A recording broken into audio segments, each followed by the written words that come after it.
your Kosek Disser Prats to Darks and Yamson now! Yes, 911. I'm being threatened by an aggressive resident who refuses to cooperate. She didn't knock. She didn't ask. She simply announced herself. No greeting, no warning, just a command. Karen Whitmore, the HOA president, mid-40s, overdressed, badge clipped to her blazer, clipboard under one arm, phone already in her hand. She stood beside my private diesel pump like she owned it. Her smile was smug and confident, almost royal. I stayed calm. I told her this was private property. She didn't argue and she didn't raise her voice. Instead, she dialed 911 like she was making a victory speech. Yes, 911. I'm being threatened by a hostile resident who won't cooperate, she said loudly so the neighbors could hear. Hostile. The word hung in the air. Cars slowed down. Curtains moved. Phones came out. Everyone loves a show when someone might get arrested. Karen crossed her arms and leaned back like she'd already won. You should cooperate, she said softly. HOA violations can get expensive. I nodded. Not an agreement, just acknowledgement. Inside my head, I ran through my checklist. Stay calm. Say little. Let her talk. People like Karen hate silence. They fill it with their own mistakes.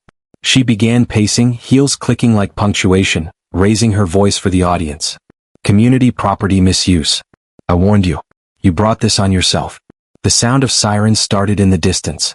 Karen's smile grew wider. She was ready for her victory lap. I leaned against my truck, relaxed, and then she said the sentence that changed everything. I told dispatch you were aggressive. People like you only understand when uniforms show up. That's when I knew this wasn't just another HOA dispute. Karen didn't hesitate. She shifted her stance, tightened her grip on the clipboard, and raised her voice again. Fine then. This is harassment. The officer's eyebrow lifted.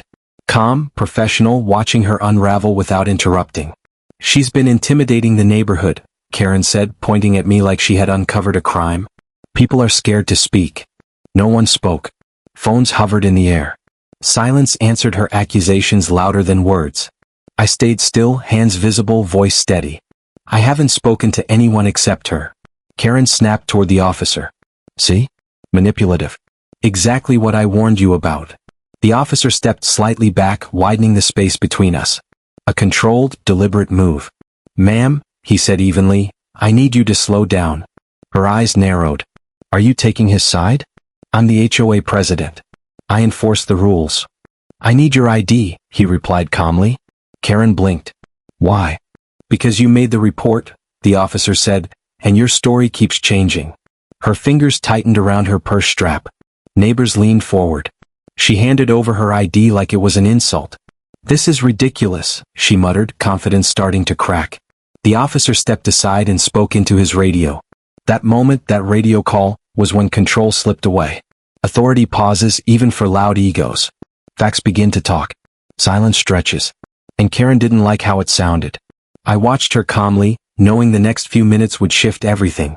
Karen laughed too loudly and too fast, the kind of laugh people use before fear shows up. You can't be serious, she said. I'm the HOA president. The officer didn't react. That doesn't change the law. The street went quiet. Phones stayed raised. Neighbors leaned closer. Calm met confidence and the air changed. Karen's smile thinned, then stiffened. She tried again. He intimidated me. Everyone saw it. Silence answered her. The officer turned to me, neutral and steady. Sir, do you have identification? Karen whipped her head toward me, eyes wide, confidence flickering. I reached into my pocket and pulled out my wallet slowly. The officer opened it, paused, and closed it. One long heartbeat passed over the street. Karen scoffed. What is this? Are we done? The officer didn't answer. You cut in line. I was next. No, I was here first. You're wrong. Liar, everyone saw This is it. ridiculous. Back off. He pressed his radio. Dispatch, confirm rank and assignment. Karen's confidence drained. Why are you calling that in? The officer nodded once, then again. Yes, sir, he said quietly. Karen stepped back, mouth opening and closing. What's happening? How? The officer faced her. Ma'am, this individual is the police chief. The air dropped. Phones froze mid-recording. Neighbors gasped. Karen stared at me in shock. That's not possible, she whispered. You're lying. I exhaled slowly. Calm and even. Just document everything exactly as it happened. Her clipboard slipped in her hands. Ego met accountability. Silence spoke louder than any fine. If you enjoy real stories where patience and calm win, make sure you like, comment, and subscribe and tell us where you're watching from. It means a lot to see how far these stories travel. The officer kept writing. No drama, just facts. False report, he said out loud, checking a box. Abuse of emergency services. Karen's hand shook. This isn't fair, she whispered. I looked at her once, calm and steady. Neither is calling the police to win an argument. She looked away. The patrol car pulled off slowly. Phones lowered. Neighbors went back inside. The street finally breathed again. The show was over. Karen stood there staring at the paper in her hands like it might disappear. This will go to the board, she said weakly. They'll support me. I didn't answer. This was already bigger than the board. Within days, complaints surfaced not from me but from everyone else. Emails, recordings, patterns of behavior. Once fear broke, the truth rushed out. The HOA called an emergency meeting. Karen didn't lead it. She sat at the far end of the table while her authority was suspended for review. She walked out without speaking. No cheering. No victory lap. Just relief. Life felt fair again. Rules applied evenly. People felt safe speaking up. Before moving on, I said one thing. No speech, no drama. Rules are meant to protect people. When they're used to control, they stop working. No one disagreed. Life returned to quiet and balance. If this story meant something to you, like, comment, and subscribe.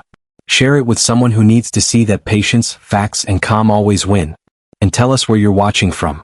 It's amazing to see how far these stories go.